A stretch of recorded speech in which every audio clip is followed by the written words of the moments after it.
Cook with रुपालीमध्ये तुमचं स्वागत आहे. रोज रोज वरण भात खाऊन जेव्हा कंटाळा येतो तेव्हा एखाद्या वेळेला आपण अशी पातळ रस्साभाजी बनवू शकतो. उसळ बटाट्याची रस्साभाजी.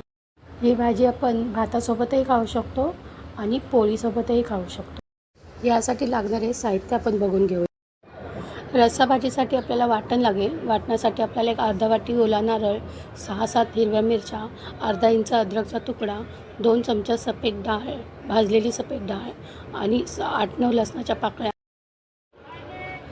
एक मोठा कांदा बारीक चिरून घेतला आहे. एक मोठा टोमॅटो बारीक चिरून घेतला आहे. एक वाटी मूग आणि मटकीची उसळ मी घेतली आहे आणि एक बटाटा स्वच्छ धुवून त्याचे काप करून मी घेतला आहे. आणि फोडणीसाठी आपल्याला गार्निशिंगसाठी कोथिंबीर लागणार आहे, तीही मी घेतलेली आहे. मीठ आपल्याला चवीनुसार घ्यायचं आहे. एका वाटीमध्ये 1.5 चमचा घरगुती मसाला, अर्धा चमचा धना पावडर, अर्धा चमचा लाल तिखट पावडर, अर्धा चमचा गरम मसाला पावडर. हे मिश्रण आपल्याला एका वाटीमध्ये वेगळं करून घ्यायचं आहे सुक्या मसाल्यांचं. बटाट्याच्या रस्साभाजीसाठी सर्व साहित्य आपले घेऊन झाले आहेत. चला सुरू करूया आपल्या रेसिपीला. गॅसवर कढई ठेवून गॅस चालू करून घ्यायचा आहे. कढई तापली की त्यामध्ये 2 मोठे चमचे तेल घ्यायचं आहे. थोडा कढीपत्ता घालून कढीपत्ता तडतडला की त्यामध्ये आपल्याला आपला चिरून घेतलेला कांदा ॲड करायचा आहे.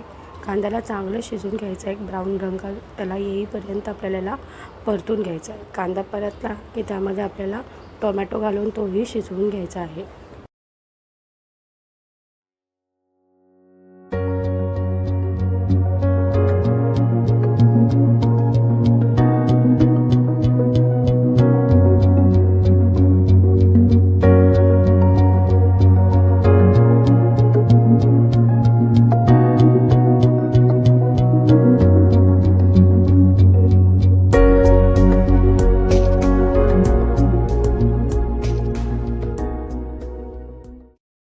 कांदा आणि टोमॅटो आपला शिजला गेला आहे. टोमॅटो बघा किती मस्त स्मॅश होतो आहे तेलामध्ये. तो छान शिजला गेला आहे. आता याच्यामध्ये आपण आपलं वाटण घालून घेणार आहे. जे खोबऱ्याचं वाटण आपण केलं होतं ते याच्यामध्ये ॲड केलेलं आहे. याला आपण तेलामध्ये चांगलं शिजवून घेणार आहे. वाटण परतत असतानाच आपण त्याच्यामध्ये आपले सुके मसाले घालून घेणार आहोत. सुके मसाल्यामध्ये आपल्याला जो सुके मसाले एकत्र करून ठेवलेले ते सगळे याच्यामध्ये मी ॲड केलेले आहेत आणि आता आपण याला चांगलं परतून घेणार आहे.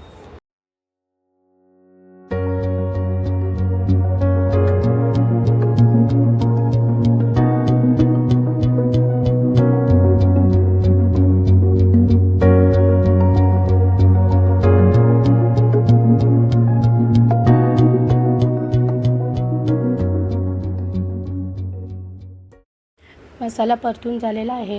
यामध्ये आता आपण बटाटे ॲड करून घेऊया. बटाटे मसाल्यामध्ये मिक्स करूया. 1 मिनिट त्याला परतून घेऊया आणि त्यानंतर आपण याच्यामध्ये आपली उसळ ॲड करूया.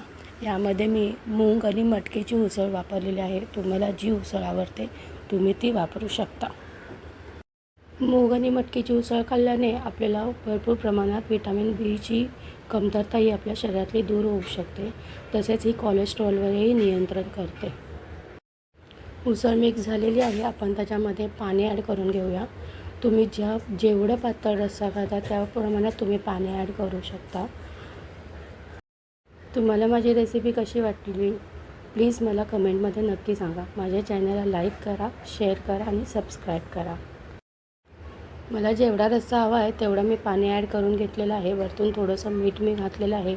मीठ मी आधी वापरलेलं आहे मसाल्यामध्ये म्हणून मी अंदाजानुसारच आता मीठ यूज केलेलं आहे.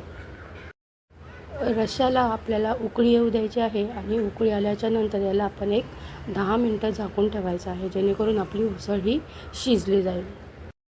ही भाजी तुम्ही कुकरमध्ये सुद्धा बनवू शकता. अगदी 2 शिट्ट्यामध्ये ही आपल्याला तयार होऊन जाते.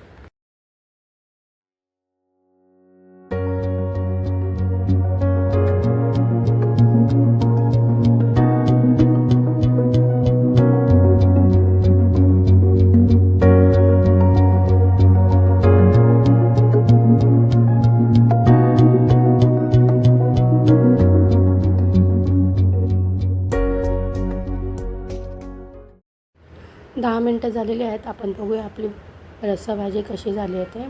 अतिशय छान उकळी पण आलेली आहे आणि उसळही शिजली गेलेली आहे. बरोबर 10 मिनिटे मी याला ठेवून घेतलेले आहे. बटाटाही शिजला गेला आहे आणि उसळही शिजले गेले. आपण आपला बटाटा चेक करूया. चाकूने पटकन कट होतो म्हणजे तो शिजला गेलेला आहे.